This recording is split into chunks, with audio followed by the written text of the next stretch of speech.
In real estate acquisitions, whether you're meeting the seller in person or you're talking to the seller on the phone, that seller is automatically reading you and making decisions about you before you even say a word, even if subconsciously.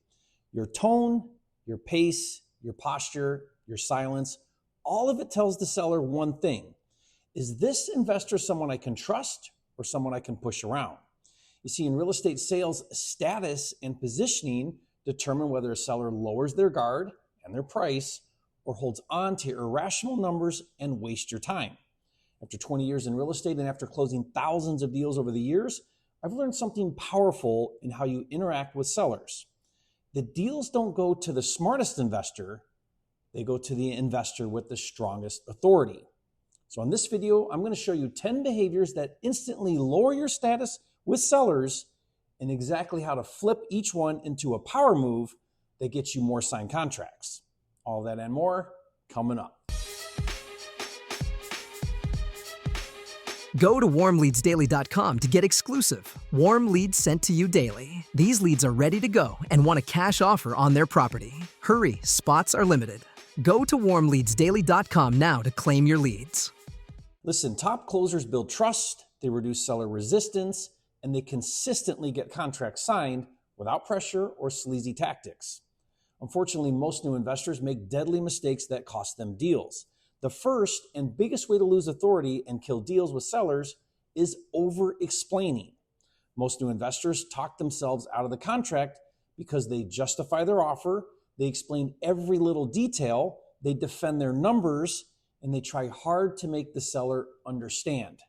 High-status closers never do this. If a seller says your offer is way too low, most beginners panic and launch into a 5-minute justification.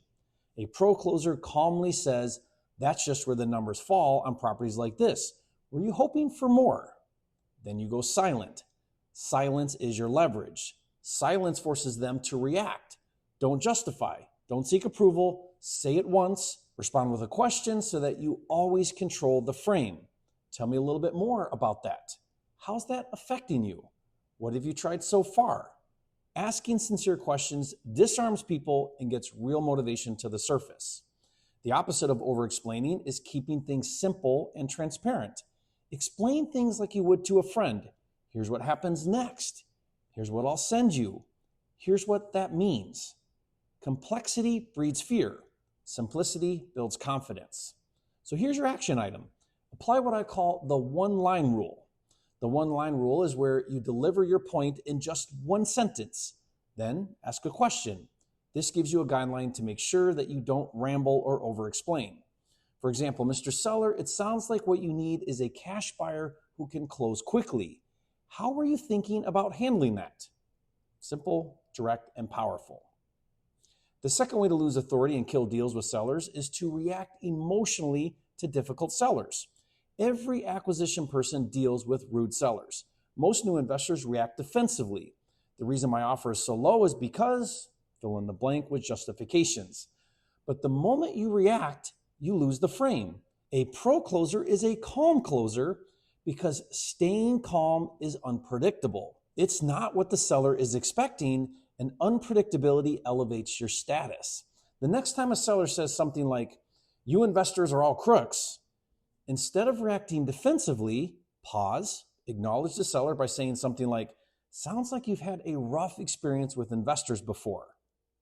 Zero emotion, no defense, straight neutral. Remember, he who stays emotionally detached wins the deal. So here's your action item. Apply what I call name the emotion, but don't feel it. This is a technique to label the seller's emotion while keeping yourself detached as a way to de-escalate the seller's emotions. For example, it sounds like you're frustrated, or it sounds like trying to sell your house has been exhausting for you. By applying the name the emotion, don't feel it method, you become the leader in the conversation. The third way to lose authority and kill deals with sellers is to try hard to be liked by the seller. Many investors believe if the seller likes me, they'll want to work with me. Wrong. Sellers aren't looking for a friend. Sellers don't sign because they like you. They sign because they trust you and they believe you're the solution. Stop trying to be liked. Instead, project certainty. The seller should feel, this person doesn't need my deal, which is exactly why I trust them. Your tone should say, I would love to help you, but I don't need anything from you. That calm confidence is what gets signatures. So here's your action item. Apply what I call the trusted guide position. Now, this technique shifts your position from please pick me energy to trusted guide energy. Use this line. I'm not here to convince you. I'm here to help you make the best decision for your situation. That one line instantly raises authority while reducing pressure. Okay, the fourth way to lose authority and kill deals with sellers is to overshare too much information with sellers. Now, this is an instant loss of authority. When you reveal your struggles, your emotions, your financial details, or personal insecurities, you give sellers the roadmap to manipulate you. You should be friendly but mysterious. If a seller asks, how long have you been doing this? Don't launch into your life story. Say, long enough to know exactly how to help you get rid of this property that you don't want. Then pivot with a question. Mystery equals authority. Authority equals trust. And trust equals contracts. Here's your action item. Apply what I call the mirror and pivot technique.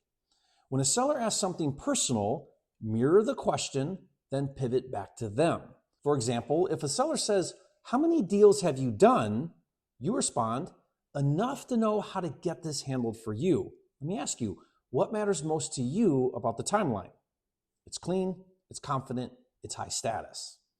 The fifth way to lose authority and kill deals with sellers is to talk too much, especially after giving your offer. Your job is to guide the conversation, not dominate it.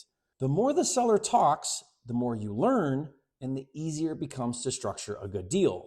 The fastest way to lose a deal is to fill the silence after your offer. When you say, for this deal to work, I need to be in the low 100s, and your mouth keeps going because the roof is old, or the comps are this, the repairs are that, I hope you understand. No, high status closers stay silent. Let the seller feel the weight. Tension builds value. Let the seller break first and not you. I did a YouTube recently where I talk about this, and I show a live seller call where I was silent for minutes with the seller while he wrestled with my offer. I didn't say a word. Finally, he broke the silence and accepted my offer. You should watch that video. It's a powerful example of leaning into silence. I'll put the link in the description for you. Now, this principle applies whenever asking questions. After asking a question, stop talking, let them think, let them fill the silence. Truth comes out when you give them space. So here's your action item. Apply what I call the 7-second silent anchor. After giving your offer, silently count to 7 in your head.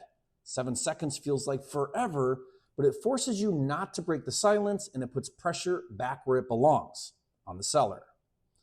The sixth way to lose authority and kill deals with sellers is to show visible emotion, good or bad. It doesn't matter. If a seller sees frustration, excitement, eagerness, pressure, or any type of emotional reaction, you're done. Why? Because now they know how to control you. You must be emotional Teflon, calm, neutral, and unrushed. Even if they say that offer is insulting, you keep level shoulders and you respond, I totally understand. What number were you hoping for? Emotion equals leverage. Control it and you control the deal. Sellers mirror your energy. When you're calm, relaxed, and unhurried, a seller feels safe enough to open up and tell the truth. Use this structure: acknowledge, relate, assure. For example, I hear you. I went through something similar myself, and I know how overwhelming it feels. We'll take this one step at a time. Empathy builds trust faster than logic. So here's your action item. Apply the monk mode tone. This is where you slow your breathing and you speak 10 to 15% slower when tension rises. Like a monk, it's calm and it's controlled and it's disarming and it signals certainty. The seventh way to lose authority and kill deals with sellers is specifically for in-person appointments, and that is to demonstrate weak body language. Before you say a word, you're already communicating confidence, certainty, professionalism, capability, or you're communicating neediness, nervousness, and low status. Strong acquisition posture is shoulders back, chin level, slow movement. Calm tone, steady eyes, no nervous fidgeting, and no fast talking. If you look unsure, why would a distressed seller trust you with the biggest financial decision of their life? Here's your action item. Apply the buyer's home is your office technique. This is where you treat the seller's home like your own office, not the seller's turf. Walk with purpose. Sit or stand where you can see the room. Don't perch on the edge of a chair, and take your time. This frames you as the leader from the minute you walk in. Now, the 8th way to lose authority and kill deals with sellers is to interrupt the seller. New investors interrupt because they're eager. High status closers never interrupt. Why? Because the more the seller talks, the more you learn their fears, their timeline, their money needs, their motivation, and their decision-making process. Interrupting is saying, I need to be heard. Listening is saying, I already have control. If you need clarity, ask a clarifying question. When you said you're overwhelmed, what did you mean exactly? That projects authority, not neediness. When they express fear, frustration, stress, or uncertainty, you respond with, that makes sense. I can see why you'd feel that way. Validation lowers resistance faster than anything else. So here's your action item. Apply the 2-beat pause. This is where you wait 2 beats after the seller finishes talking before responding. Now, why do this? Most people start answering the moment the other person stops. High status closers pause. It shows control and eliminates interruptions completely. The 9th way to lose authority and kill deals with sellers is by being too available. If you text back instantly every time, if you jump at every call, if you rearrange your schedule, the seller subconsciously thinks this guy must not be very successful. Scarcity equals status. Instead, try this.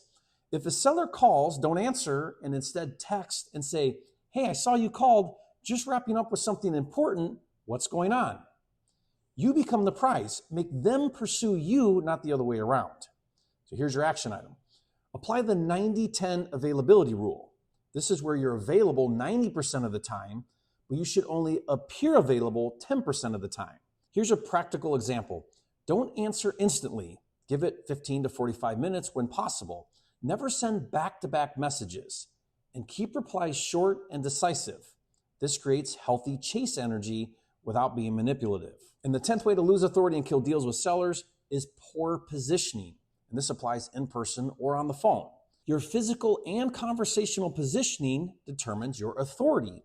In a seller's house, don't hover near the door like a nervous door-to-door salesman. Walk in calmly. Stand where you can see the room. Be centered. Control the space. On the phone, same thing. Speak slower. Pause more. Own the space with your tone. Your presence alone should communicate, I'm here to help you, but I am not here to chase you. That's high status closing. So here's your action item. Use the scene control method. Scene control is the idea that the person who controls the physical or conversational environment controls the negotiation. Here are some examples. Let's sit over where we can spread out the paperwork. Or here's what I'd recommend based on what you told me. Or let me walk you through something real quick. Scene control equals authority without force. Now, every one of these 10 behaviors that I just discussed either raises or lowers your status, and as a result, raises or lowers your closing ratio. And guess what? All of them are fixable starting today. Success in real estate acquisitions isn't about being aggressive. It's about being calm, showing certainty, being detached, asking smart questions, and controlling the frame. When you master these 10 skills, sellers open up, walls come down, authority is established, trust is built, and deals flow to you naturally instead of your competitors. This is how you go from being just another investor to becoming the trusted expert sellers want to work with.